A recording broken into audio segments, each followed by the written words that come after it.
anything that I've worked out about music business, I know he would have worked it out too. I know Skepta would work it out too. By the time we all work it out, we're not sitting on the same sofa or sitting in the same room. Yeah.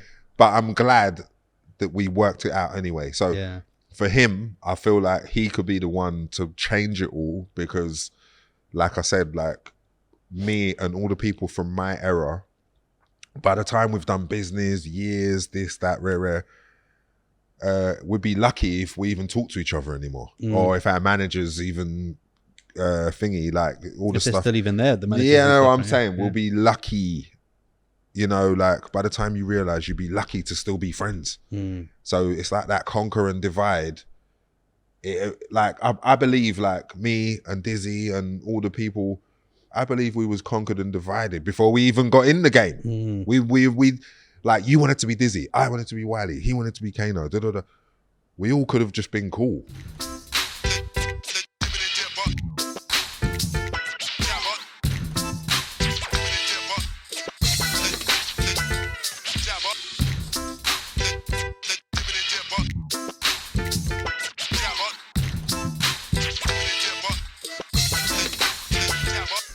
Guys, welcome to another episode of Jibber with Jabber. Today I have the aptly named Godfather of Grime, Wiley. Hey, what's happening? What's happening, bro? Welcome to the land of milk and honey, brother. How are you liking Dubai?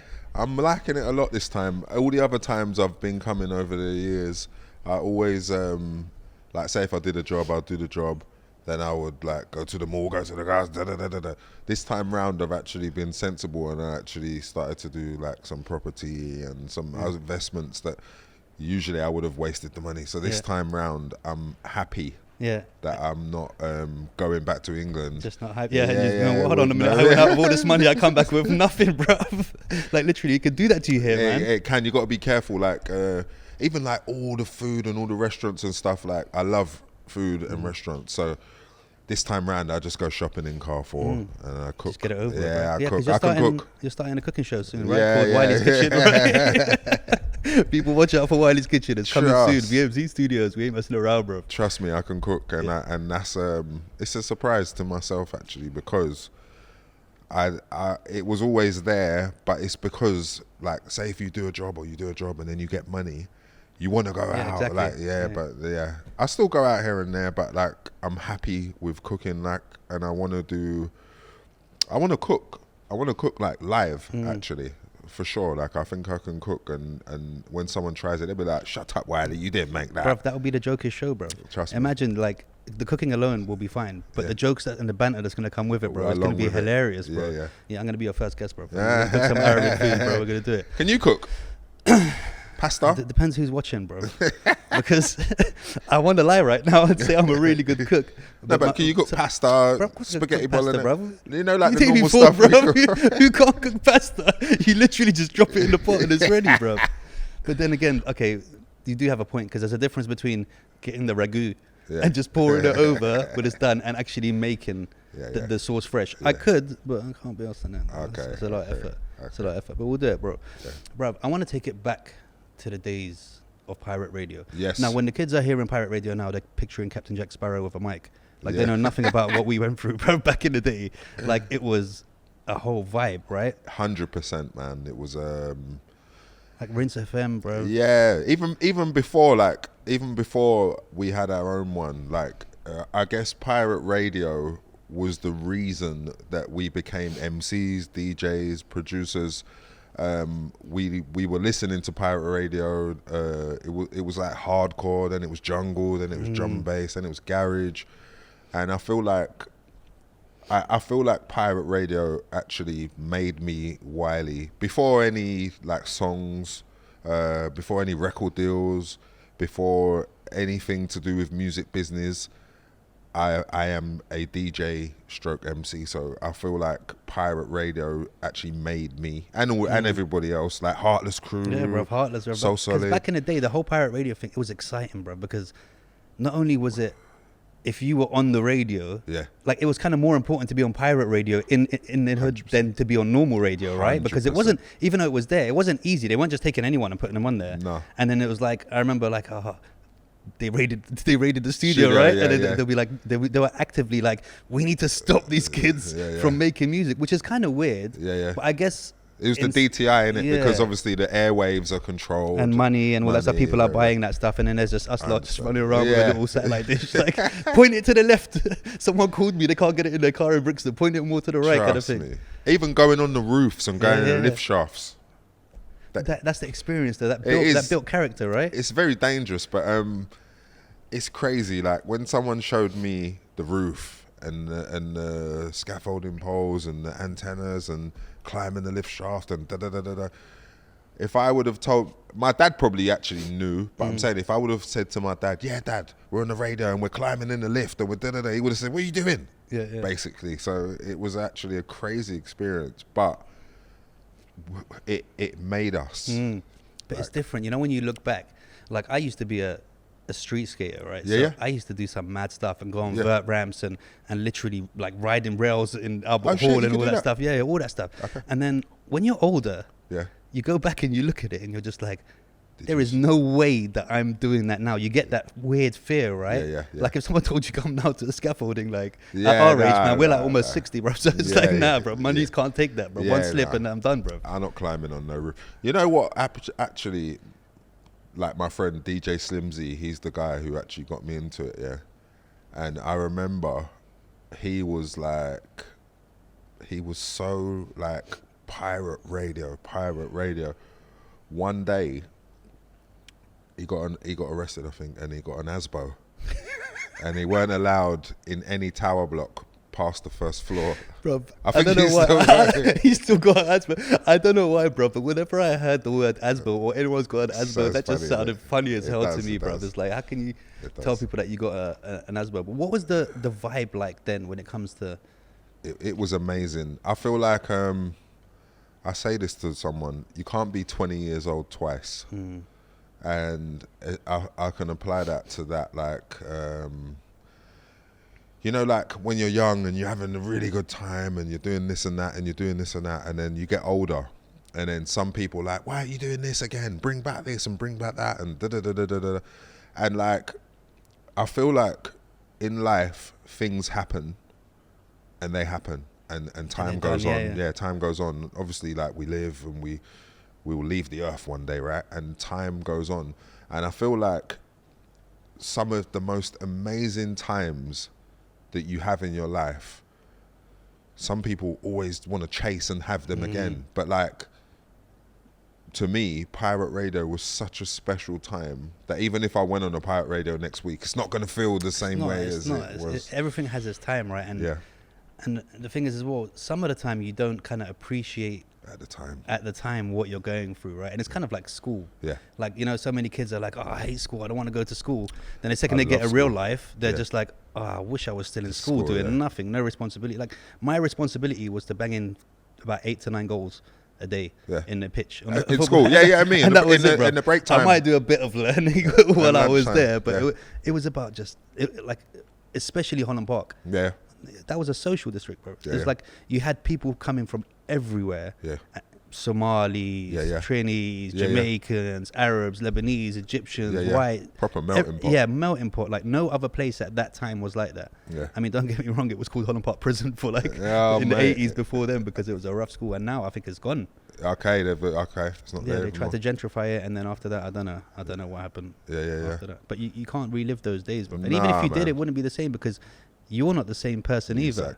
Exactly. But the times are like, school's amazing actually. If you like enjoyed it. Some people, I remember like, some people, they just definitely didn't like it. And but that's because you were putting their head in the toilet bowl and flashing and stuff, bro. You weren't making it easy for them, bro. Some people was bunking off. And some people just, like now when I look back, I'm like, okay, I understand. Like, some people left at 14 or 15, 15, and then went and worked with their dad or done an apprenticeship, or I understand now, like some people just didn't enjoy it. But and it's difficult, right? When you have kids now and you kind of want to tell them stuff. But at the same time, you're like, they just got to experience it. Like they're not gonna be like, yeah, all right, Dad, you told me not to do that because of you know, whatever. It's scary, actually. It's scary, right? That's very scary. But you got to let them. You have to. But you know what? I've got that same attitude, but somewhere down the line, I'm actually quite smart. I have daughters too, son, and basically I travel a lot.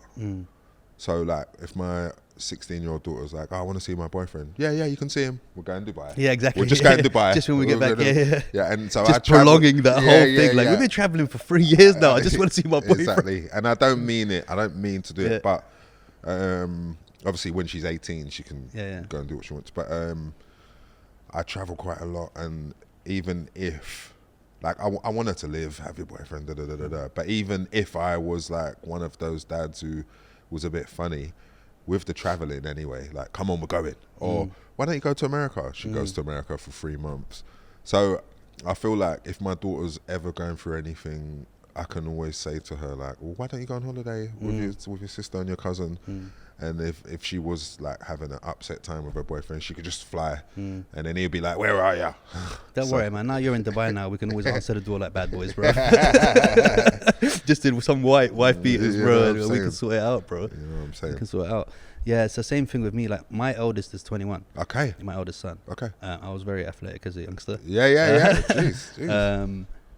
And I just realized, like, quite a long time ago, like, I can't be telling him, don't do that. Because I said, do you know what I mean? I've got to be like, listen, I did it and 1, 2, 3, 4. Yeah. Now, you can still do it. Yeah. But just remember that I told you 1, 2, 3, 4 is going to happen. Yeah. So kind of do your thing, because you just got to let them do it, man. It's like, and when you're strict, especially with girls, they'll sneak off on there. They'll have that little gym bag full of clothes that they're just like, I'm going out in a hoodie and stuff. Second they get to where they're going, they're just changing. It's like, it's better to know than to not know, right? No, 100%. So when you started making jungle for Silverstorm. Jesus Christ. How old are you? I'm 40, bro. I was about to say, how the hell do you know? Go on, Karen. I got those Lebanese jeans, man. Yeah, we're taking it back. Like, a lot of people know you from that, but they know you more from Pay As You Go, right? Yeah. The original people would have been there when it was that jungle hardcore drum bass, but I suppose Pay As You Go led to record deal, music industry, singles, blah blah blah. And how did you get into the point where you saw Pay As You Go as a kind of way out of the jungle scene? Okay. Oh yeah. So basically, I was on Rinse FM. I was still doing jungle. Me and DWE and other people, and Triple Threat. There was a few of us, and basically there was a jungle rave, and when we went there, Shy FX had a dub plate, and it done loads of stuff. Then it switched into garage, but I knew garage was going on actually. But when I heard that, I was like, oh, they was like, yeah, garage, house and garage, My friends always used to go powerhouse, house and garage anyway. And then DJ Slimzy, again, he started to do a set, SPP. It was him, Paco and Play Galero, and Major Ace would have joined after. But yeah, they used to do a set, and it was garage. So Slimzy was like dabbling. He used to like the garage tunes, which had vocals, but then he used to play like the instrumental versions of them, and he started that. He's kind of like the godfather of the bridge, where it went from kind of like dark garage into what grime, and which grime came out of. Obviously, Heartless Crew, So Solid. So there was people on that bridge already. I suppose DJ Fonty. He used to mix this tune into that tune, and Bushkin was like Fonty. So they were the origins of what, when it stemmed from there and went into grime. So I suppose like me doing those jungle sets and him being my friend, and then one day I used to go up there anyway and listen to them, and then I had the tapes, and then one day I think I went and done a set with him somewhere, and then I was hosting actually, like sounding like a CKP or Creed or something, like Sounds of the DJ Slims or something I was doing. And then then I started to write lyrics after. I didn't I definitely was just hosting at first for that. Would you say that he's the most influential person that's helped you, or is there anyone 100%? I think I think we went to school together. At lunchtime, we used to go and make a tape. I remember. Do you know what? Yeah, I was in a second year. He was in a third year, and we was talking, and he was like, someone told him I do music because I was like, I was producing, and he was like, "Can you mix?" I was like, "Yeah, I can mix." I couldn't mix, and I went to his house. Always say yes, right, and figure it out later, bro. I've lived my whole life like that. You know what I'm saying? I went to his house, and then he was like, "Go on, mix." And then I went on there. I was all over the place, and he was like, "You can't." He was like, "You can't mix." I was like, "You were like, oh, you meant mix?" Yeah, like tried to get out of it and stuff. Then he taught me how to mix, and then I thank him for that because even though I was a producer, I could do music, I didn't know how to mix. So I thank him for teaching me. So there's a bit missing as well. Yeah, from the like, whole thing, I thank him for showing me how to put one record in time with another. How influential was your dad when it comes to music? Because he was a reggae artist, right? Yeah. He's the guy who he made me want to do it, I guess, indirectly. Even if I was with him most of the places where he went to do it, but then when I got to like teenager, I would have been like, I ain't doing music. I would have tried to turn left or right and do other little silly stuff, little legal activities, until you get arrested a few times, and I'm like, nah, you know what, I'm gonna go do music because that's what I was supposed to do. Because we get arrested less from music. We still get arrested, but we get arrested less. Yeah, exactly. Music was I guess I was always gonna do it. Do you feel like music saved you?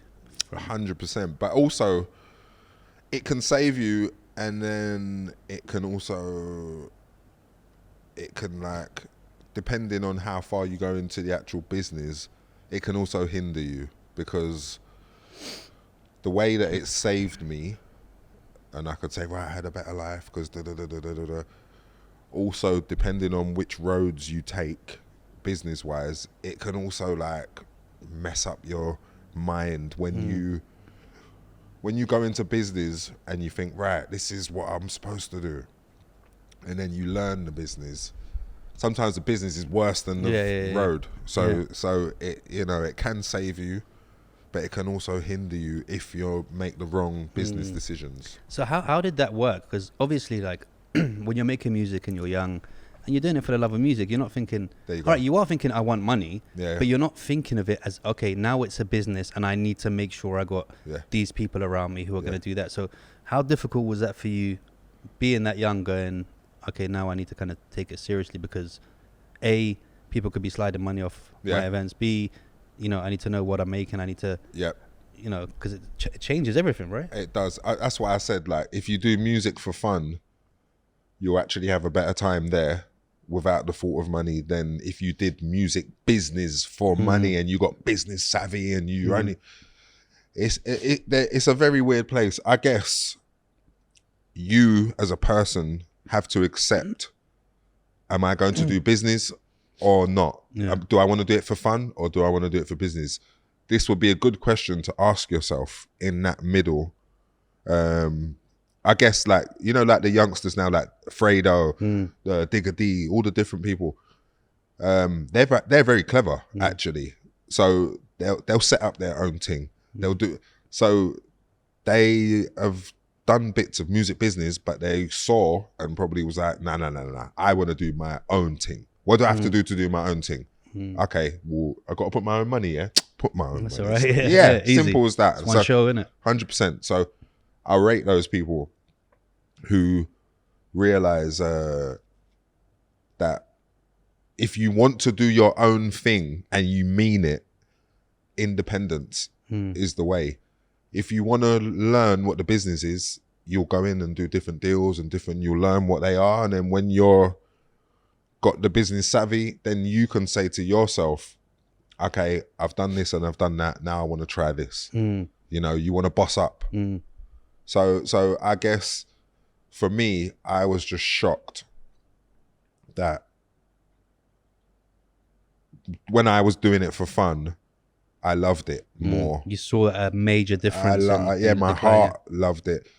When I was doing it, like, when I had periods of, oh, you got to do this, we're doing it, like money. When I was thinking with like you have to go to this event. Oh, You'd be man. like, you mean I have to? Like, I don't want to go today. Like, and also like the best music is made without the thought of money. So, you know, like people who actually, like you signed the deal, you got one single, cool. Now they want another one. And you know you're going to get this money. So you start thinking about the money. Yeah, like, right, if I do this, I'm going to get the money. Right, for the money, for the money, for the money. It. No good. Yeah. No good. That's in my career, my best music is not when I was just doing it for the money. Do you feel like, because I think this is like a question that needs to be asked. Yeah. Do you feel like they got it easier now, the next generation of musicians? Because, we had Channel U, bro. Yeah. Do you know what I mean? Remember that? Yeah, bro, I've told you I'm old, bro. I'm old. Channel U. Yeah, you remember Channel U? So we had very few ways of getting that mass advertising. Yeah.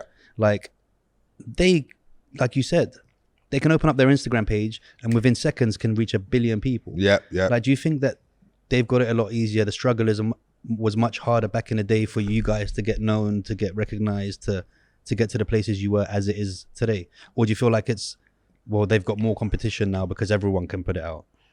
I feel like with time and technology, things get easier. So like, for instance, like my son, he was playing a game and he couldn't beat the boss. And he was like, Google this. Google how to beat the boss on blah blah. They don't know like up, down, left, right, beat A start, bro. We had that. So how quick he playing the boss, trying to work it out, losing. Just Google how to beat. So that's time. Technology has made it easier for them to, especially in music, like advertising it, promoting it, video, it's all on YouTube and everywhere. So they've got it much easier, I would say, but it's also, it's not just about them having it easier. There's also a system and an establishment in play. And obviously, when you're doing any type of business, if you're in with the establishment, you can have a clearer route. Like, if you're not in with the establishment, it might be harder. You might feel like certain things are harder. So no matter if time and technology has gone on, there's still like, it's all about who you know, or it's all about, you know what I'm saying? That's still, that will always exist, I suppose. Yeah. Man, you just took me back to like how resilient we were when we get to that final boss and you lose and you got to go all the way to the beginning of the game. Do you remember, bro? Man, trust me. Like when these kids tell me about like stress and stuff, I'm like, if you have never had to take your game out and blow the inside of it and go so to make it work, then you don't know about the struggle, you know bro. What I'm saying? Like it's a whole different life. It is. And also like like back in the day, when you go to the newsagents or the shop, they used to have a cheat book. So I guess the cheat book would be similar to my son saying, I just checked Google how to beat the boss, blah, blah, blah. So I guess... but you had to go and get that cheat book. And then you're like, look, I can either go to the cheat book now or I can have another 10 goes now before. And you end up staying there, right? Yeah, exactly. So I feel like... as I get older, I won't be so online. I feel like I know how to survive offline because I did survive. You have to. You know what I'm trying to say? Yeah. But and I feel like the real world is offline. Yeah. So I feel like the metaverse and that's the what internet. Scares me about the metaverse, bro. Yeah, like the metaverse, that's one world, but like the real world is kind of off there. And like I said to you earlier, like I've been in the mode where get paid, go to all the restaurants all week. I'm now in the mode of get paid. Go to Carrefour, go shopping, go to Waitrose, go shopping, go to M&S. In England, I went shopping, but not really. I didn't really, you know, I was always, why don't you come to Hacker's Hand? Why don't you come to blah, blah? Why don't you come to, even like. It's not the same when you're not on holiday, right? When you're in England, you're like, are you mad, bro? I'm not going there. You know what I'm saying? So even in England, I was always like Chinese takeaway, kebab, da. But again, like there's a time when you've got to get real. And there's a time when like you're on the internet messing about, So I guess for me and for people who are in my field and era, I guess they love the real world more than just being on the internet. And you know, like a kid now couldn't, like say the internet wasn't working. Yeah, they'd be nuts, bro. Kids will go crazy. Itchy, they won't be able to, like... you know what I'm saying?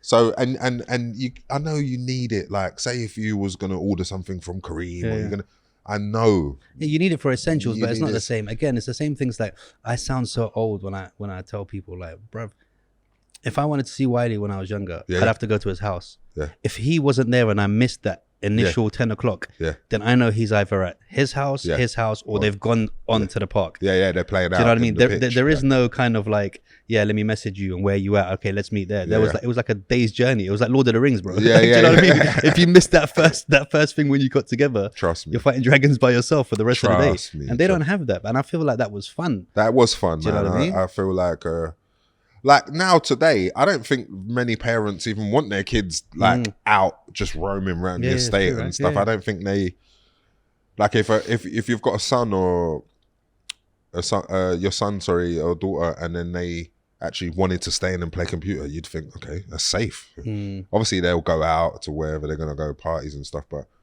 I feel like, especially for boys, like if I had like. If my boy was like 16, 17 in London, I'll be very, very weary. Again, I would just do the traveling. Why don't you go to America? Exactly right. Yeah. Go to America, man. Just see what's in Spain, bro. 100%. Yeah. 100%. But I mean, I think that also what they've got on their side is this is the time of the nerds. Yeah. Like making apps, getting into computers and all that stuff. That's like they're the cool people now. Coding. Do you know what I mean? Coding, all that stuff. Like that's the way forward. Yeah. For them, 100%. It's like I said this the other day. Like in 10 years' time, people are not going to talk to each other. They're going to do everything through the phone, text message. You know, like back in the day, you meet up and you're talking. So it's there now. I have arguments with my friends when they don't answer the phone, and I'm just like, listen, I don't want to have this conversation through a 9-hour WhatsApp over the day. I want to hear your voice. I can tell that you're sad today, or you're happy today, or you're in a good mood, or if anything's wrong. Like, I want to talk to you on the phone. I want to hear your voice. Like, even that now, even the people who are our age are starting to get off that. Like, just WhatsApp me. I don't want to WhatsApp you, bro. Yeah, exactly. Like, do you know what I mean? The same thing is like when someone's arranging to do stuff and they're like, what do they say? Oh, let me just message them. I'm just like, call them.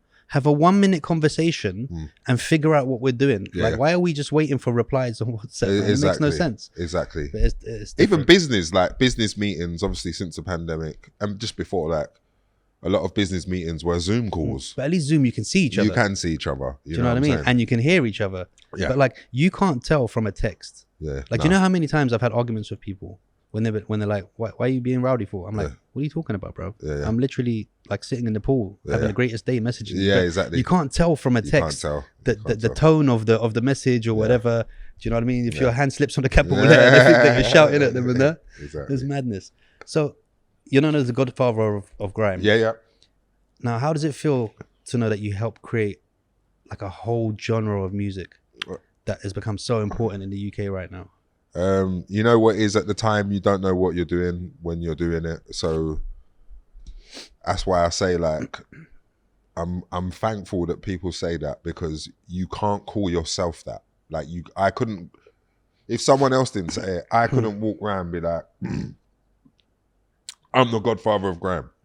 You know you got t-shirts at home with Godfather of Grime. I want to be used to wear them in the house, waiting for someone to say, see, I told you. No, but like... Yeah, I get what you're saying. You can't call yourself the God, you can't, no, because obviously before you become a Godfather of Grime, like, you would want to be the King of Grime or the bot or whatever. So the Godfather title is one that you can't call yourself it, and you can only be it if they see you actually doing that and putting in the work. Because Godfather is over a long time. It's not like you can't be the Godfather in a year. Exactly, and putting people together, always helping. Like, no matter what position you're in, always be prepared to help others and bring others in and da da da da da.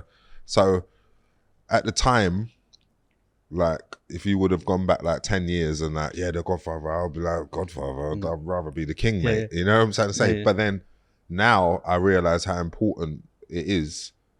And like, if I'm Godfather to them, Slimzy will be the Godfather to me. You know, so I feel like it goes on, and I feel like it's a title that I've had to grow to embrace.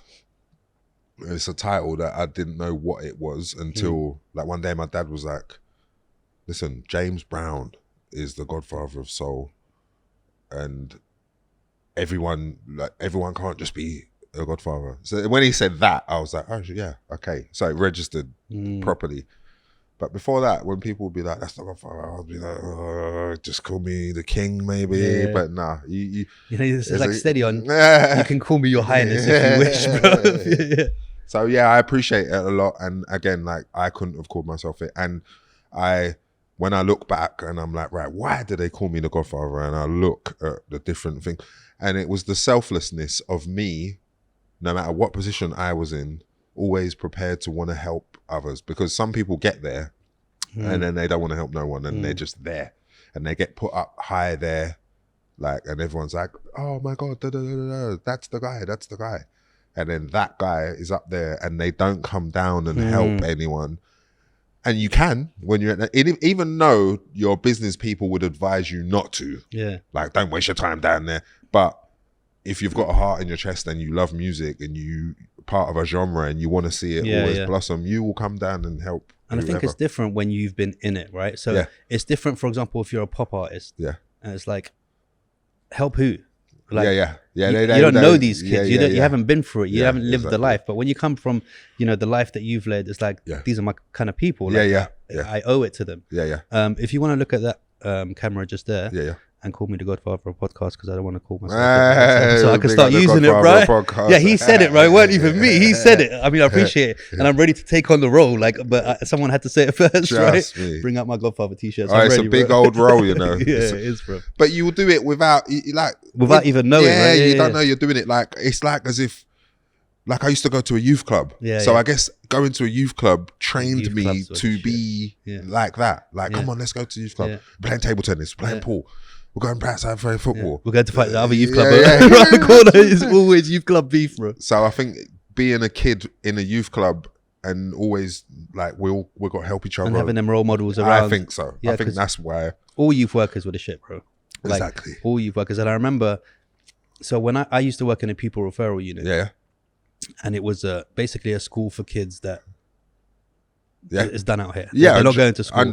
There's like fob keys to get in everywhere, from every classroom to every classroom. Understand. And stuff like that. And I'd look at some of the teachers there and I'd be like, you are a 55-year-old white woman who's never been around anything. Yeah. And it's like, you don't know how to talk to them. You don't know how to react. I remember saying, like, you need to get some more like young men in this place, because we had a place called the pod. Yeah. So the pod is where you were supposed to restrain them if they're going nuts and all that stuff. Yeah, yeah. And I started to realize, like, a lot of these young boys would purposely do some madness just so I could hold them and they could feel a man's embrace. Do you know what I mean? Like, feel like, okay, somebody's got their arms around me, because a lot of them grew up without their dads. A lot of them, their parents were drug dealing, they were, climbing out the windows and all that stuff. And it's like, you need to be very careful who you, like, it's not a job. Youth working is not a job that you put anyone in there to just, to do it. Like, the best youth workers were always on the level. Yeah. Always on the level. And you 100%. knew. Yeah. Do you know what I mean? Like, I remember till today, Big Alex, Anthea, all of them. I remember them till now. Exactly. Do you know what I mean? Exactly. So it's a madness. So you've had a mixed relationship with record labels. We can say that, right? Yeah. What Crazy. do you think is the most toxic thing in the music industry? I think in the music industry, people not being clear with each other is the most.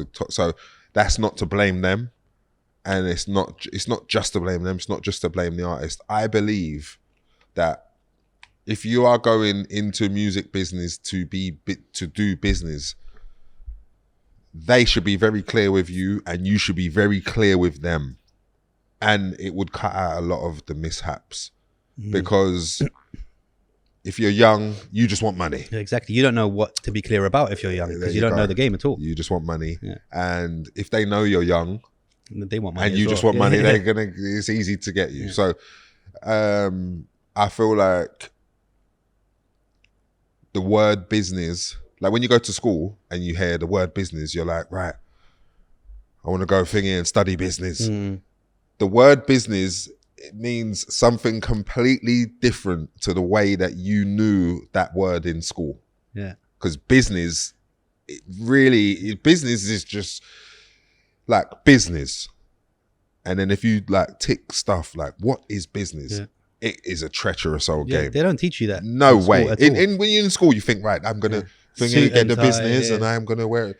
The word business is very, like, you need to know that word. And if you was on the road and you grew up in the street, it's very, very similar to that. So the word business is like the same as growing up on the roadside, basically. But it's just that when you go into business, you think, right, I'm in business now. It's all going to change, you know, but it's worse, actually. So being clear, like understanding and not lying to yourself. Because I feel like when you're young and you just want money, you will lie to yourself. So you will say anything.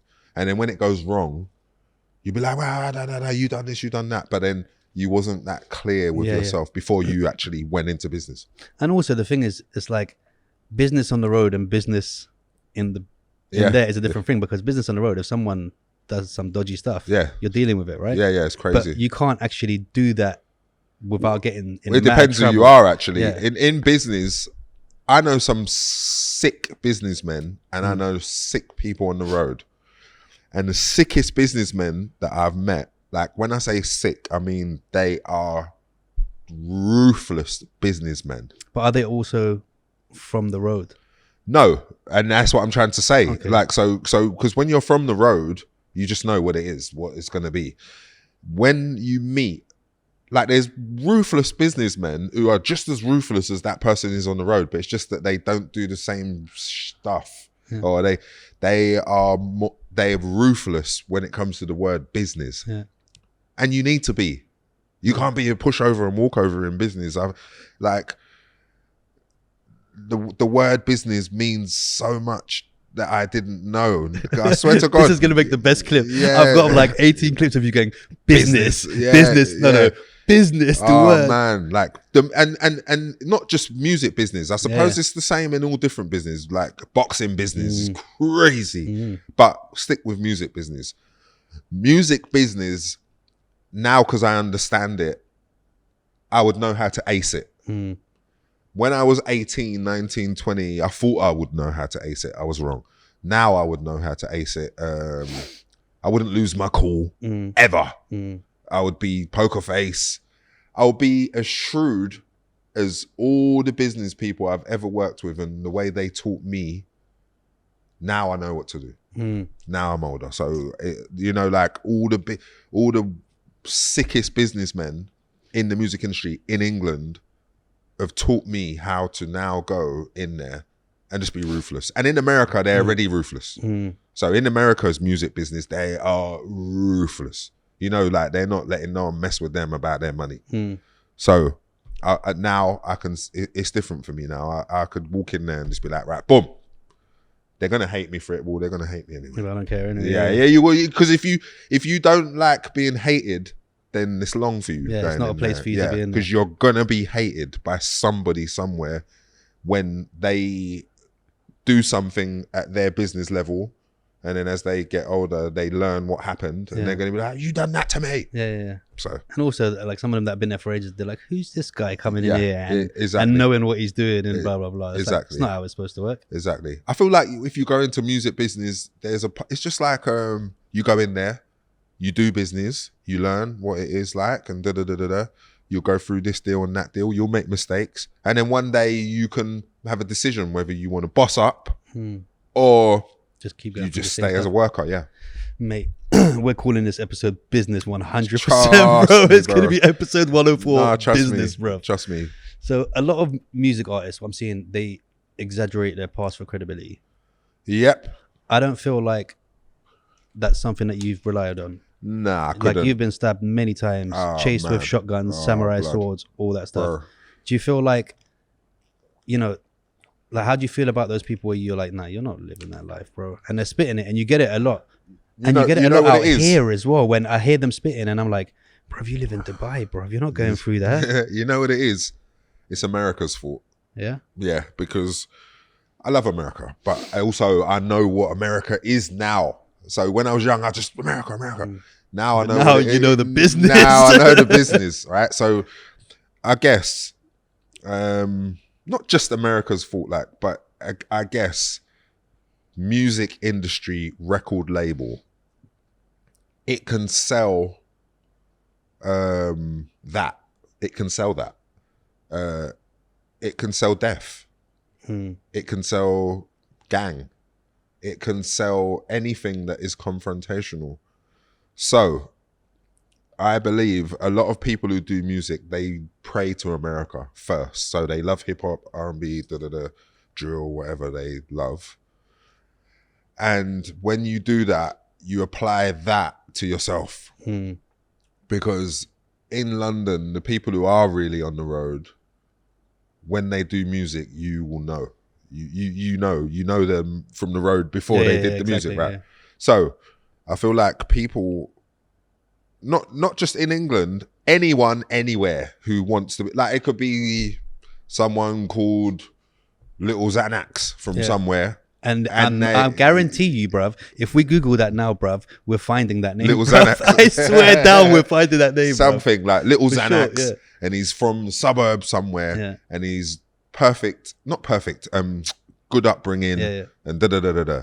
Now, if he listens to that genre of music and that's what's going on in that genre, selling as well, then he's going to do it too. So, I feel like in certain musics, people will listen to it, they watch it, and then they apply it to themselves. Or you get the real stuff where the person is on the road and they do the music. So you can, you know, they're not lying in the music. Yeah. And do you know what I noticed as well? I remember growing up as well, and there was a few kids that would come around. And I would always think, what are you doing here? You come from a very, no, but you know what I mean? You come from a very rich family. You got everything you want. Like, why are you doing what we're doing? Like, why are you coming around? And it's like, they feel like, it's crazy because you get these mums and they're like, I don't know what happened to him. So I know why they do it. They turn into that. I know even why though they don't need to. They turn into that. Like, I used to know people that were shot. And I think it was just to be around the right crowd, like the crowd that they wanted to be cool, because they didn't need to shot at all. At all. Like, you'd go pick up a drawer from some mansion, you'd be like, what's going on here, bro? I know why they do it. They do it because opposites attract. So, like, in life, not everybody, it's always going to be some, not all. So in every situation I speak of some, not all, no stereotyping stuff. And basically, like, if you grew up and you had like a really good life and then you had a not so good life, you get circumstances where those roles reverse. And like, someone who had a really good life is now having a bit of a crazy life, whether it be like drugs or whether it be partying or whatever it be. And then you get someone who didn't have such a good life and then they want to have a good life. I feel like in a lot of situations, opposites attract. So growing up on a council estate and this and that and this gang and that gang and da-da-da-da-da, to someone who didn't do it, it might look attractive. So then they leave home, they go to college, they go to uni, then they get a flat in Dalston, or they get a flat in Ladbroke Grove. And then that bit's going on. They've done the uni. You know, I feel like it's really weird because in London, there's loads of situations where council estates there. Bruv, World's End, bro. And expensive houses across the road. World's End estate, Chelsea. Yeah. Was one of the roughest estates in that area. There you go. And literally next door was £6 million houses. So like next door, and I'm not talking about not like far around away. the corner. Yeah. The road opposite. Right. Like, you can see it. So, and that's like, it's really weird because in Bow, where I grew up, like Bow, Stratford, Pastor, in even in Limehouse, right? In Bow, like, I could live in that tower block. And then I walk around the corner, and that house that was there, like, not around the corner, I walk 5 minutes into like, it's like a square in Bow. It's Trafalgar, not Trafalgar Square, but Tredegar Square. Yeah, Tredegar Square, yeah. Them yards are millions, bro. But the tower block's right there. But when you're going to school and you walk past, you don't even register. Unless you're on the property. Yeah, so you don't even register. Like, you walk past that house and think that it's the same as your council estate, but it's not. And I feel like in a lot of cases, like, rich and poor are not so far away from each other. Like, for sure, the dynamics of rich and poor are not far away. Yeah, man. Do you know the one thing I love about you is that, and how important is this? Is that you're unapologetically yourself. And why I bring this up is because I watched the BBC interview after the Twitter madness, bro. And you know how some people would be like, "This is a BBC interview," so you'd be like, "So you see, you're chatting to dude, you're like, brother, you mad, bro? Like what I said was what I said, bro." And and it takes a lot to be like that, because a lot of people will kind of switch it up. Oh, it's BBC. Let me try and be a bit more, you know, politically correct about this or whatever. And even the way you were talking to the guy, and I could see it was annoying because the guy they have an agenda, right? Yeah, like Noel Phillips. It's different. Like, okay, we're talking. I don't have an agenda. I'm here to have a conversation. But they know, when mainstream media, okay, you're going to interview Wiley. We want you to push this narrative. Whatever answer he gives you, we want you to reel it back to this narrative. Yeah, exactly. So how does that feel in that, and how important is it to just be who you are? Once I can turn that mic towards you a little bit. Yeah. I think right. So you're exactly right. So at the time, that is I am who I am. I can't change. But what I can do is learn. And what I had to learn there was that obviously I know all about mainstream media, just the word media, wherever it is, I know all about it, right? And what I had to learn there was Noel Phillips got sent. He's one of me. What I had to learn there was they will use your own people to spin you off, spin your go-kart off the track, basically. So I learned that. And also, whilst being like unapologetically myself, what I had to think about after that is, it made me think, like, every interview that you will ever do in the music business, they're all Noel Phillips, really. So they're all trying to get to you to talk, to say this, to say that, to blah blah blah blah blah. And it made me like, it made me realize that I never really wanted to be famous. I just wanted to do music. Because a lot of people, they want to be famous, but they don't know what that word really means, right? And if you knew what the word meant before you could choose, you'd be like Anthony Joshua, for instance, right? He's big star, boxing, blah, blah, blah, blah. Now, the image that he's had to uphold, like, obviously I respect him, different people will respect him, some people don't like him, some people like Tyson Fury instead, whatever, right? But the image that he's had to live by and, you know, keep it squeaky clean and not make any of the mistakes that we would have made before we went in there. Especially where he comes from as well, yeah. So with him, in his last fight, you know, he lost, but I think he done really well, actually, but he lost. And when he lost, I think Lomachenko like went to talk to him and said, like, you're still good, and he sort of went off on right. So he threw the belts out the ring. And so he became human. Right, he's human to me anyway. Right, but he became human. He became Anthony the person, not the brand. Not the brand. And what happened was, if you look online, everyone's like, he's lost his head. He's this. He's that. He's rah, rah, rah. In my mind, I was just like, no, he's human being. And in life, we can make mistakes, and we will make mistakes. We will make mistakes, and I feel like he was just letting off steam, and he walked away. Then he came back because he realized, what's just gone on there? Right.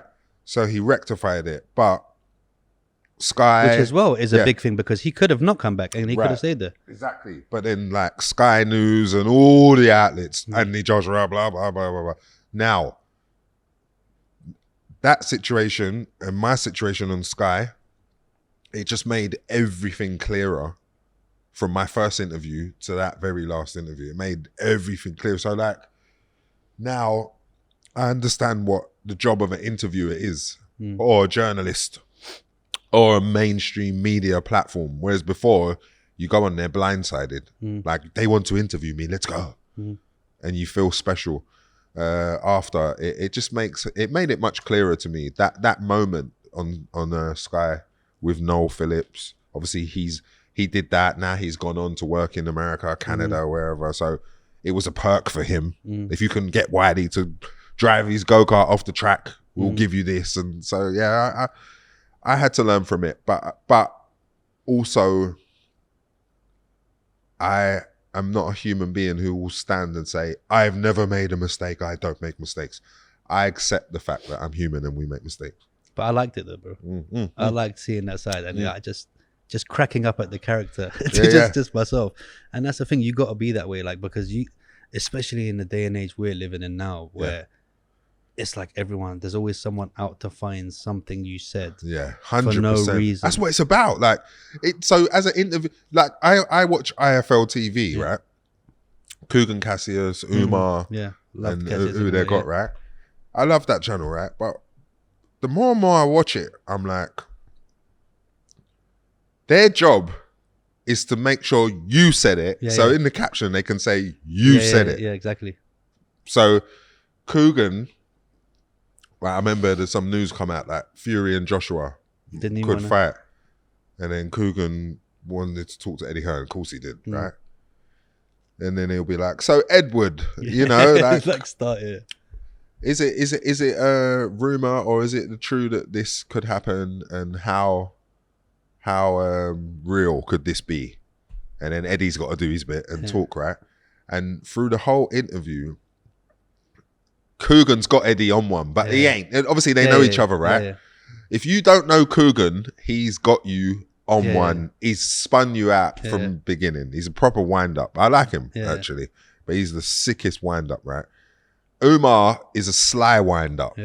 Because he'll go back to Frank Warren and be like, okay, so do you think those pay-per-view numbers was right?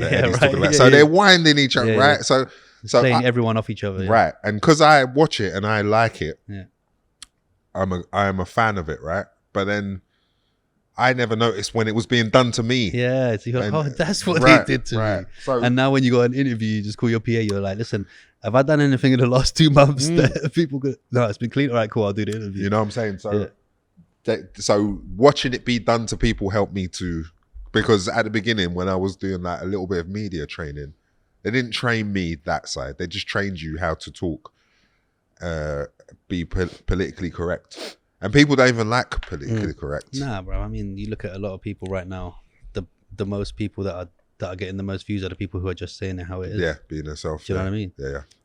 You can credit a lot in the last 10 years for people like Dizzy. People like Chip. People like all these people came off what you started. Dizzy was actually there. Dizzy he Rascal was there, but he wasn't there. Like, no. Dizzy Rascal, like, in terms of the word grime, not garage, not jungle. He was there in jungle, but in terms of the word grime, his album Boy in the Corner is the first grime album for me. Everyone's got their different opinions and everyone will say whatever they want to say. But for me, he made the first grime album in terms of fully grime. Dizzy, Wiley, Cage, the manager, Danny Weed, Target, Roll Deep, whatever. Pay As You Go. Pay As You Go was more in the garage era. So they would be before it. So they was like Godfathers for it. But Dizzy Rascal made the first grime album for me. Obviously Kano came along, other people came along, but so Dizzy, when it in terms of the word grime, Wiley, Godfather, Dizzy was there at the very beginning, I believe. But all different people will say all different stuff. What's your relationships with them now? With Dizzy, Chip, I haven't seen Chip. Me and Chip are cool. I haven't seen Dizzy for ages. Again, the way the music business is set up, it was never set up so that we could all be the guy, and that's the problem with the music business in England. You're not all allowed to exist at once. They make it like the Highlander, right? There can be only one. You're not allowed to exist all at once. They don't see it as a scene. They see it as, right, I'll get that one and I'll go and earn as much money as I can earn, whatever. In America, it's still like that, but the artists are more together. They work together more. They, you know, like, I feel like the hip hop and R&B scene, not that there's people who don't like each other in it, but if you look at it, it looks more full of people working together. Whereas like in England, like for instance, you've got like the most recent grime MC stroke whatever rapper you've had is Stormzy. Big respect for Stormzy. So Stormzy now, but Stormzy, because you lot were on a no, we what we was doing is what the sport of grime. And I didn't really want to do that. He's not from my day. I said that to him. I felt bad because you're not from my day of grime, of going back and forth. I don't feel I needed to do that. But we did it. But now you lot are cool. Well, I haven't seen him, but what I do know is he will know exactly what I know and what Skepta knows and what any one of us know about the business. So he'll be in business, but he will know what the business is. And that means we're on the same side. You're just up there. And that's what they do. So right now they'll put him up there, and other people who are not up there from his era will be like, he's not even good, or he's not this, or he's not even that, or he's da da da da da.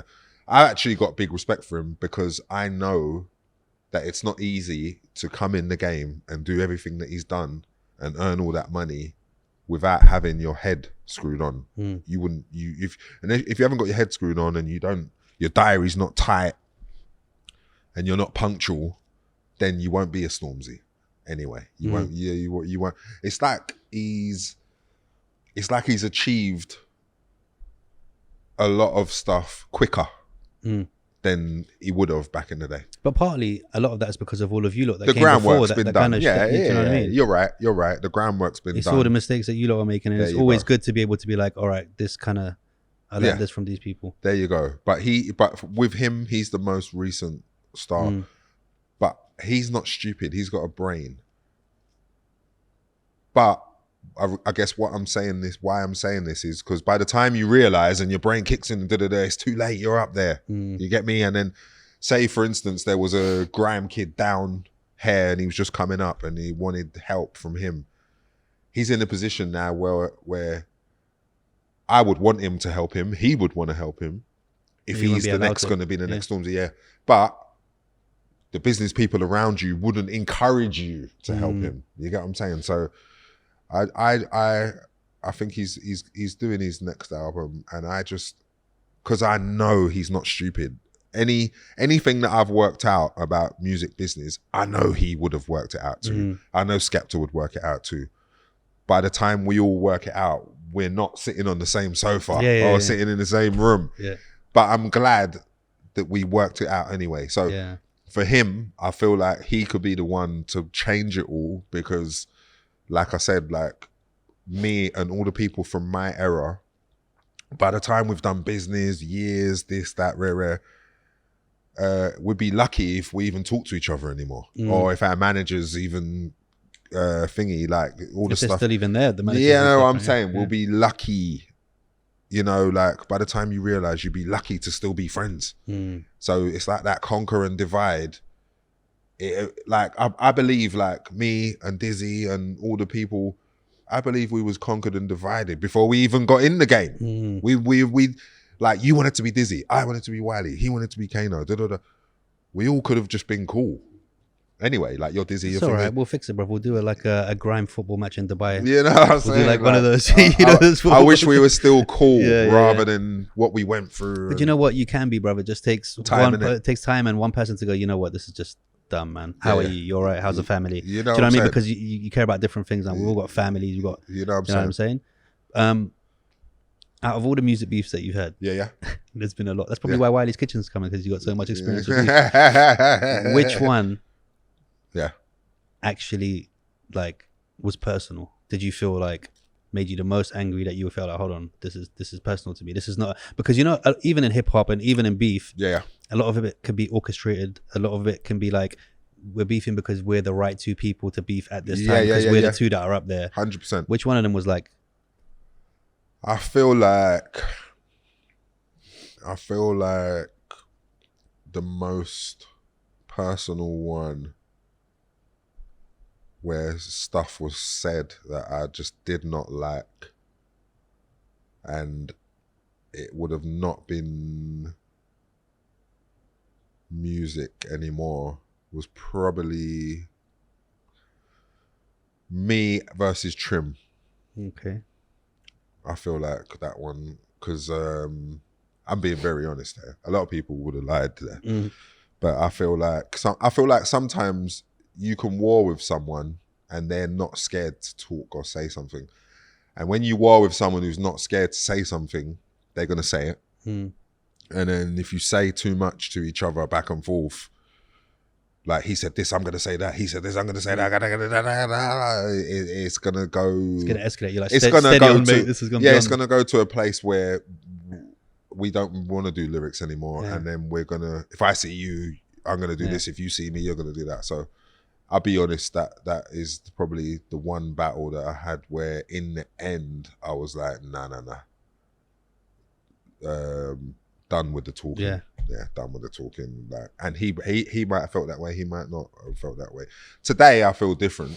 Today, I don't hate no one, because nobody has really done anything to me in music.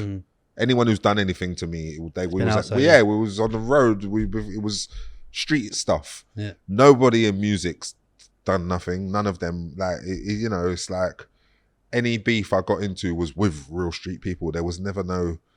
Like, I've never had beef with music people, really. Like, I've had beef with, if I had a lyrical war and then it was beef, it was their friends from the street. So, So if you think that I'm not going to bring that old Wiley back out of your mind, bro. Yeah. So I need to put a beat. I need to put a beat on for you, because there's no way you're coming into the studio without. Shout out to Tribesman Beats for sending this over. My boy always hooks me up. It's literally a case of like, I belled him and I was like, bruv, Wiley's coming on. He got about 3 hours to get me a beat, and he's like, "Why do you do this, man?" So let me know when you're ready. God, because we're ready.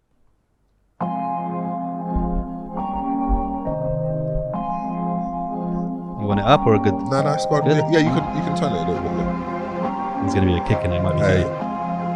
Is it the drops there? I bring two out, take your whole crew out. You ain't got a clue out here, they just knew out. I got the brand new Nike shoe out. Wait, where's Wiley gone? He just flew out. Blood, I bring two out, take your whole crew out. You ain't got a clue out here, they just flew out. I got the brand new Nike shoe out. Wait, where's what? Yo, I said, blood, I wear my own garms. Man, see me on the road, I want arms. Tell them, shut your mouth, there's no crumbs. When I roll through the ends, they ring the alarm like, blood, I wear my own garms. Man, see me on the road, I want arms. Tell them, shut your mouth, there's no crumbs. When I roll through the ends, they ring the alarm. It's Wiley, I'm getting them hyper. Get them dirty like a baby diaper. Who's on the rhythm, the lyrical sniper? All bad boy, them for flash a lighter. It's Wiley, and I'm getting them hyper. I get them dirty like a baby diaper. Who's on the rhythm, the lyrical? I said, who's on the rhythm, the lyrical sniper? Bruv, that's a madness, because that just takes me back, bruv. It's like hearing your voice is kind of like, it's a mad one, right? Because it's like, it takes me back to back in the day when I was younger and I was listening to Wiley, bro. Yeah. It's a mad one. It's crazy, man. I actually, like I said earlier to you, like, you can't be 20 years old twice. Yeah. And that lets me know, like, even the times where the music was happening, I will never forget those times, and I will never put like new times in front of those times, because they were really special to me, and I can't, I don't want to try to replace them. You can't regurgitate the same stuff. It's not the same feeling. Yeah. Okay, so shall I? Yeah, let's talk about the Roll Deep and beef with So Solid. Yeah. Asher D and Dizzy. Jesus and I believe Christ. you were supposed to be beefing with. Jesus Christ. I was more just there to support him, actually. I'll be honest. You were like, I was there, but if it came down to it. No, because I respect weren't you beefing with Mega Man at the time? Not really. We were, he had to be Mega Man to Thingy, I had to be Wiley to Dizzy. But basically, I respect Asher D very highly. You know why? because he is actually a sick rapper. But at the time when they were clashing, it didn't register to me because I had to be there to support Dizzy Rascal. Even Dizzy Rascal will tell you, Asher D's a sick rapper. You know, like sick bars, not just rapping, but sick bars. And at the time, because it was ignorance and I was just like, right, Dizzy, you can do this, you can do this. As time went on and the more and more and more and more I listened to Asher D, the more freestyles I saw, I actually respect him highly, much higher than he might have thought I did at the time. You know, like, nah, man, Dizzy's better than you. I gotta say that, haven't I? Yeah. Man, shout out to Asher. But technically, Asher D is actually cold. And even Bashy, like, I know he's nothing to do with that beef, but I mean, there's people who, at the time, it didn't register. And then the more and more I listened to it, it registered like, oh, Jesus Christ, they're actually sick in this way and that way. And you know what I mean? But yeah, go on, the beef. The beef. Mad. Do you know what? Even now you're saying that, mad creative. That Asher for what they're doing now as well, bro. Yeah, shout out to them. He's always done that anyway. Sally, bro. Yeah, nah, he's always done. Yeah. What when you watch Top Boy, because he's still relevant now, bro. Yeah. Forget music, forget everything. It's a new Asher. When you watch Top Boy, Asher D has already done that. Like he was on Grange Hill as a kid. He's done drama series when he films. Remember that? Yeah, he's already been there. So when you see him in Top Boy, that's not like, oh yeah, he just rocked up and he's in Top Boy. He's been that guy. Like how Kano got involved, God bless, and how everybody got involved. But Asher D's been, like, if you knew him back in the day, you could have predicted that one day he'll get coming. 100%. He's been acting for a time. Grange Hill, bro. You might be up there. Yeah. Remember Biker Grove? Biker Grove. I remember that show, bro. Asher D's been acting for a time, bro. It's amazing. Like, if someone said, right, Wiley, and with music, right? So I've just done music. Like, if I could find another hobby that would let me do it with music, I would. I would. But I big up anybody who can do more than one thing. You know, like, so just multifaceted. Yeah, because film would be, it's all part of entertainment, but acting, doing music. So in music, you learn the bars. In acting, you learn the script. So I always have a lot of respect for Asher D because much more than I might have shown him before. Because now I'm older, I'm like, rah, this guy actually is a guy. Yeah. He was the one. Yeah. All right, another. I gotta bring this down. Another thing just made me. I almost pissed myself laughing, bro. Go on. Was when they asked you about your MBE, and you were like, "Bro, where? What MBE? Where is it, bro? Take it back. Take it back. Where is it, bro?" You know what? No, listen to this. Because I also heard. Yeah. It's there waiting for you framed, bro. You just haven't gone to get it. That's the only reason, bro. Blood, so you know it is. I'm not ignorant, right? So a lot of people are ignorant and people pick and choose with what award to take, with what award not to take. Don't take this because da-da-da-da-da. Then you take that one. It's the same thing. You know what I'm saying? So like people was like, why did you take an MBE? And then I was like, why did you have a British passport? Yeah, exactly. We're going to go around in circles with what are you going to take from England and what will you not take? Right, cool. I'll take anything I can get. You know what I'm trying to say? So with the MBE, obviously the MBE was given to me for my services of helping people. Yeah. Okay. So to be recognised for helping people in England like a youth worker, I take the MBE, right? Prior to that, if you would have said like, you're going to get an MBE, I would have said, nah, they won't give me one. Okay. Someone who would say to me, but Wiley, why did you take that MBE? If they got offered, they'd probably take it. Yeah. There's only one person I know who was offered it and they didn't take it and they gave it to their manager. And I understand why. And they just didn't have to take it. But the thing about the MBE is an MBE is no different from going to school and getting a gold star. Yeah, the GCSE certificate, right? Anything that it's a better picture. But. No, yeah, I get you. But I'm saying anything that you can go inside England and like live a lifetime of helping people or achieving in school or college or uni or getting this job and doing 15 years in there, and anything given to you by a system or an establishment or a country or a award, you know, like Mobos, Oscars, Grammys, it's all the same thing. So you can't say, like, obviously I was like, take it back. That was the moment I was in, but I'm saying you can't say, I won't take an MBE, but I'll take a Grammy. Yeah. I won't take an MBE, but I'll take a MOBO award. No, MOBO award is kind of different, but it's not. Yeah. It's different on the outside, but in the inside of that system, behind the scenes. No, it's not. It's still a system, even though that is music of black origin. There's someone in there who Adele's going to win one next year. I'm trying to say that. So for instance, like that's another thing I learned. People pick and choose what to take and what not to take. What's correct, what's not correct. I will.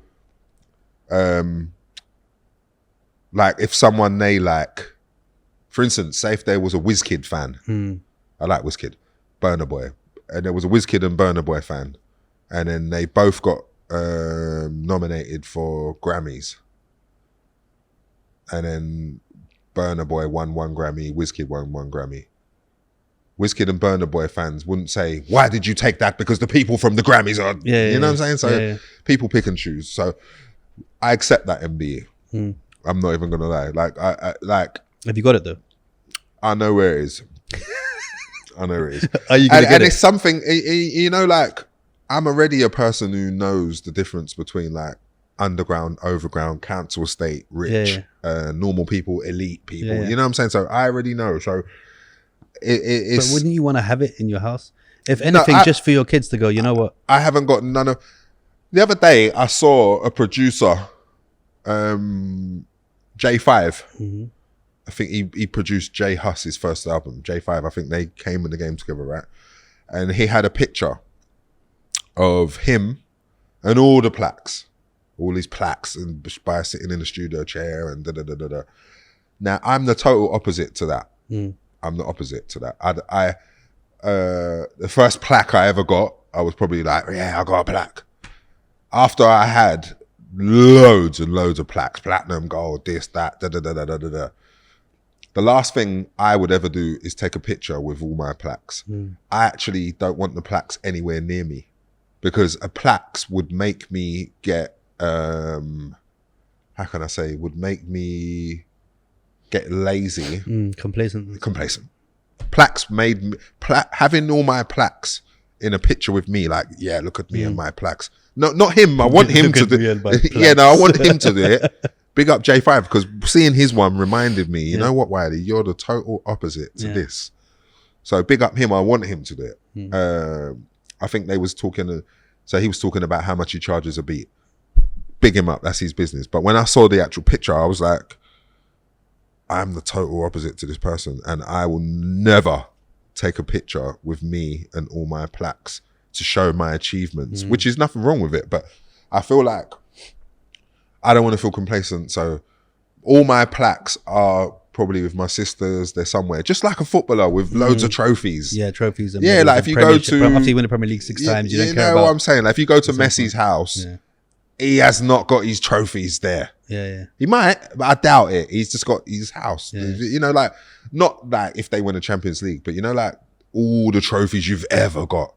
You know, after a while. I guess. So I feel like I'm the opposite to J5 actually, and so having the MBE and you know, like I always stay hungry to make music, and I feel like even if I did have the MBE with me and all the plaques and all the achievements and under my roof, like when someone comes to my house and I'm like, yeah, look at that, I went platinum. You know, I feel like that would take away my hunger. So without me realizing, it's a good job I didn't have the MBE and all the plaques. I feel like my ex-manager would make more use of that stuff, which would help him to get more he'll clients. Put it in the office when he's got new people coming in, and they'll be like, yeah, look at this. Big him up. I think that he would more be like, you know, yes, Bossy, double platinum. Like, yeah, that's his job. I don't feel like I would do that.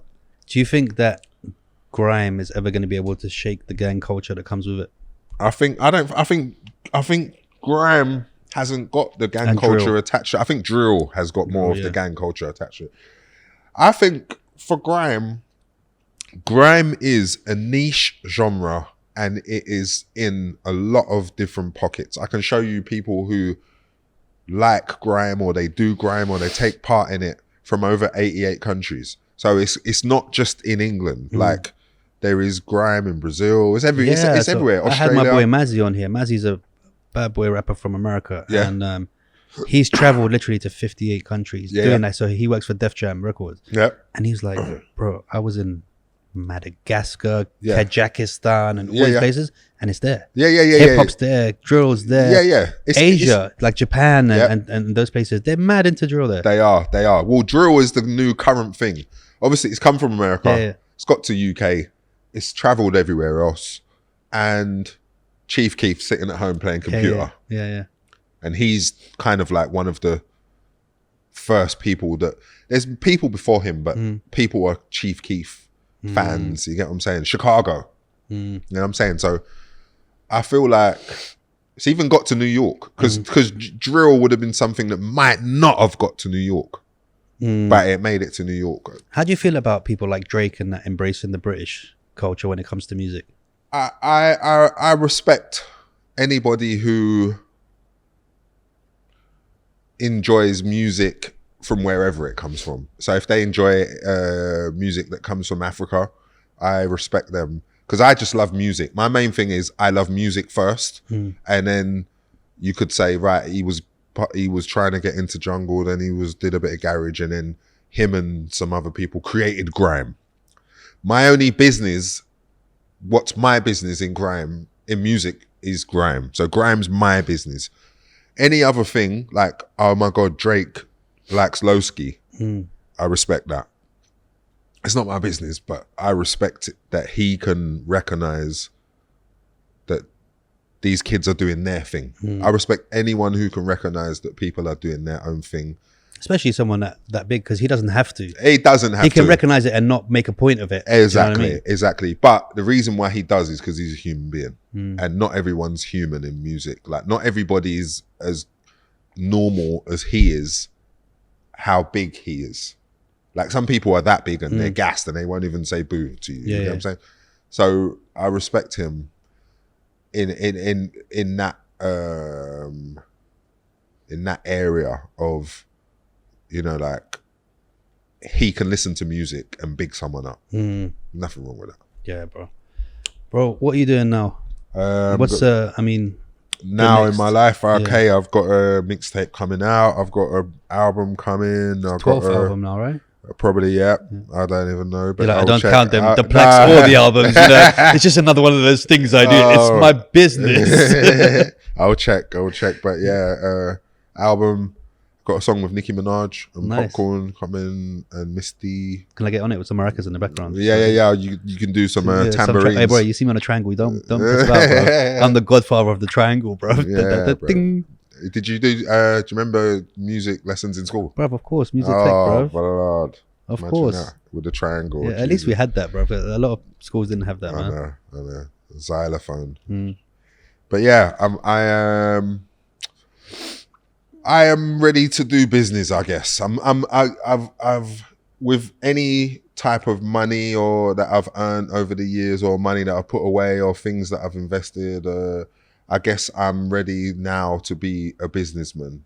And before, I wasn't ready. I just loved music.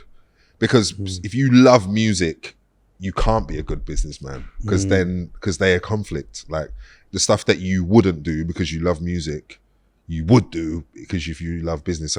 So now I have to separate myself from the fact that in grime, in the genre, it was a lot of brethrens. It was a brethrens thing. You get me? Oh, my brethren, do that verse for me. Yeah, man, you're my brethren, I do it.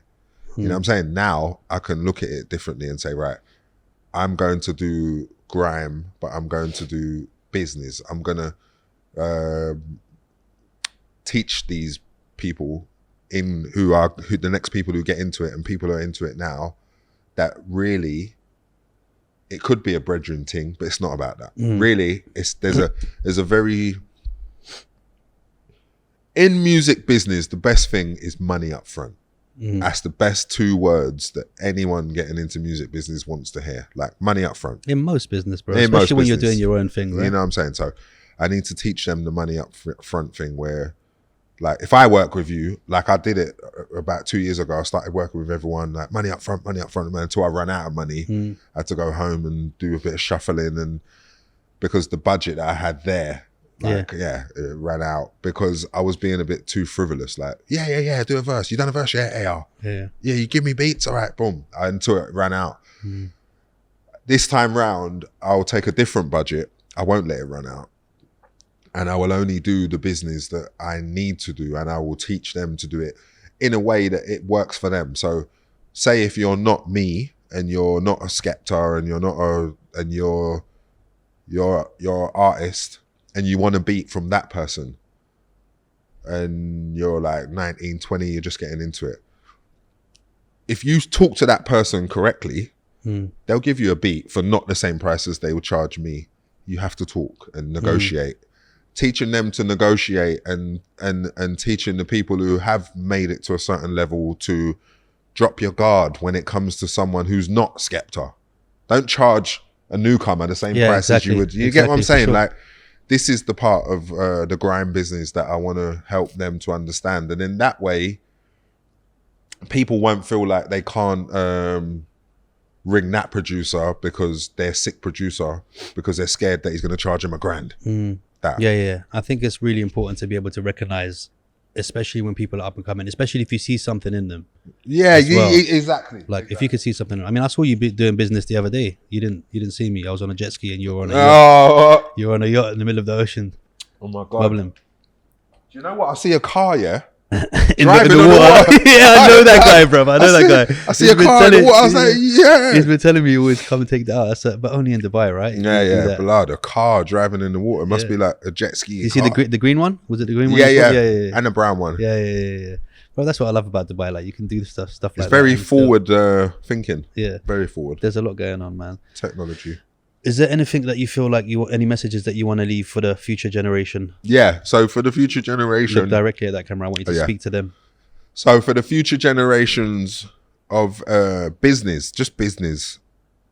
Just business. If you didn't get it by now, like in the episode. all aspects of business, right? When going into business, make sure you understand what business you will do and what business you won't do. Be very clear and find out what stuff means. Be knowledgeable before you just walk into it blindsided, and then you make mistakes that you will later regret or moan about when you could have avoided it if you was just a little bit more patient, I guess.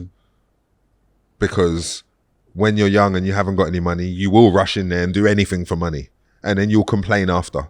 Not just you, anyone. Like, I see one day, the other day, Meek Mills was moaning at Rick Ross.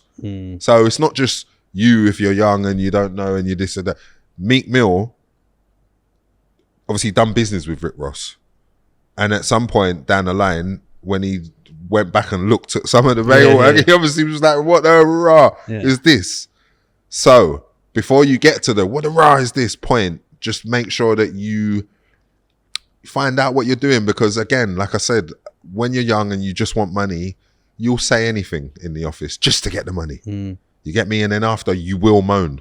But if you wasn't patient enough to learn and realize what you was doing, you're not allowed to moan after. It's true, isn't it? Especially if you don't set those boundaries from the beginning, because if you accept those boundaries from the beginning, then the next 3-4 deals are going to be very similar to them. Exactly. And so that's why, until you build that. You have to, man. I've done so much music business.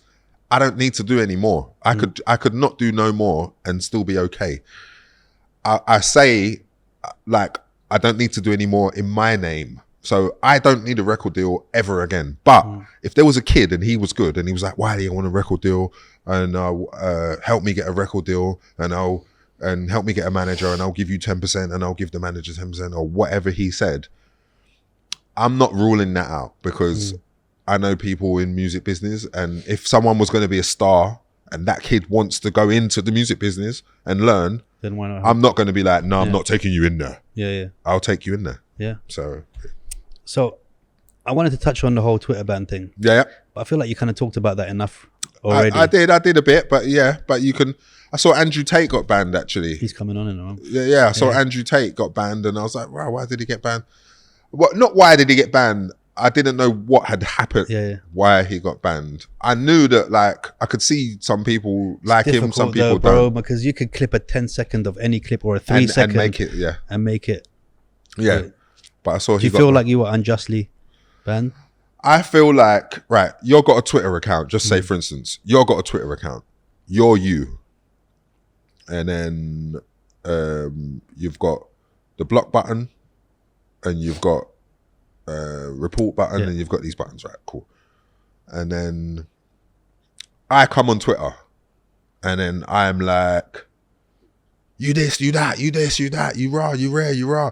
No matter what I'm saying, whether I'm right, wrong, in the thing, whatever, I just come at you from an angle that you're not going to like.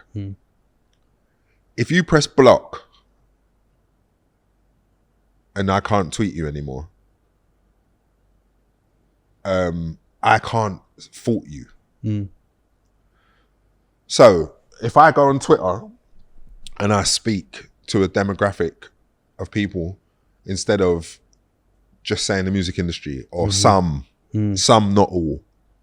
Even though the world's full of everyone who's like a lot of people that I've spoken to do not disagree with anything you said. So. No, I understand, but there's a lot of stereotypes. There's a lot of in the world, but if, like I said, if you own that account and you block me, I can't really say nothing.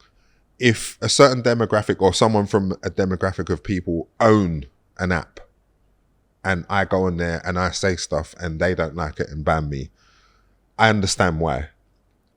Even if, like someone might say, you know what, Wiley, your delivery, or your blah, blah, or you've said it in the wrong ways and da-da-da-da-da. I understand that side too. I understand both sides of the coin only because of that theory that I just gave you. Like if someone comes on now and says, shut up, Wiley, you da-da-da-da-da-da-da. If I press block, it means I don't want to hear what they're saying anymore.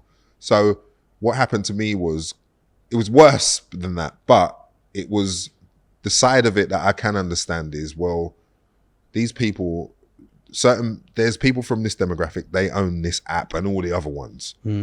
You've said this stuff at those people and they've banned you. They're like, all right. From the apps. Yeah, so it's not like, I'm not naive. Like I won't be like, why did they ban? You know what I'm saying?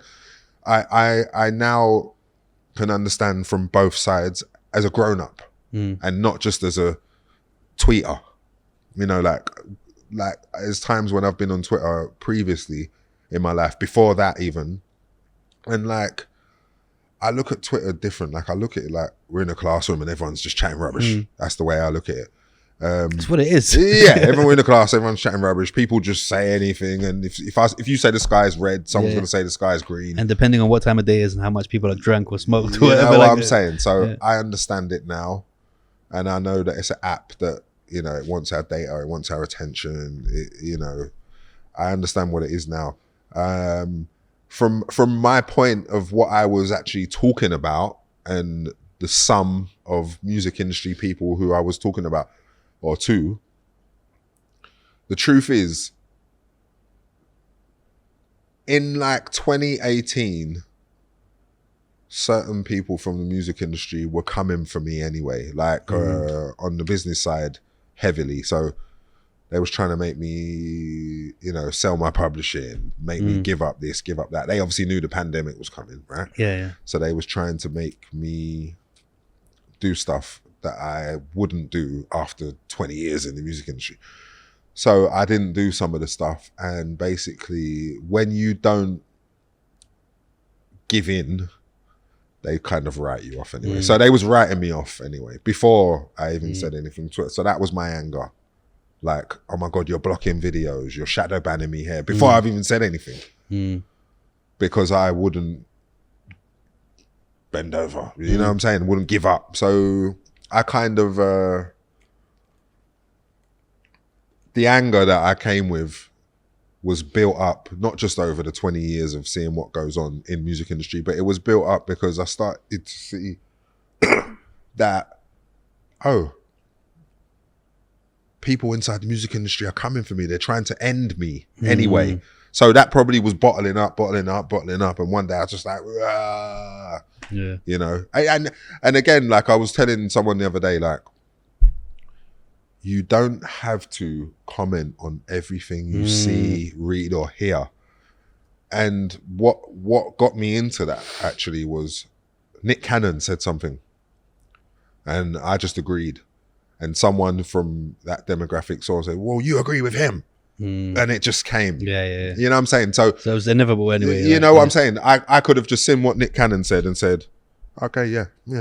That's what I do, bro. Do you know how many times, even on Instagram, I've gone to comment on something that I think, and then I've just been like, you know what, bro? Just mind your business. Go tell your boy, crack up at it, send it in the inbox, and that's it. Yeah, because you don't have to comment on anything you see, read, or hear. And they're already out, so you don't want to give them fuel anyway, right? You know what I'm saying? So there's a few things I've learned, and you know what I'm saying? I'm not ignorant. I'm not anti-Semitic. But one thing I will say is I'm very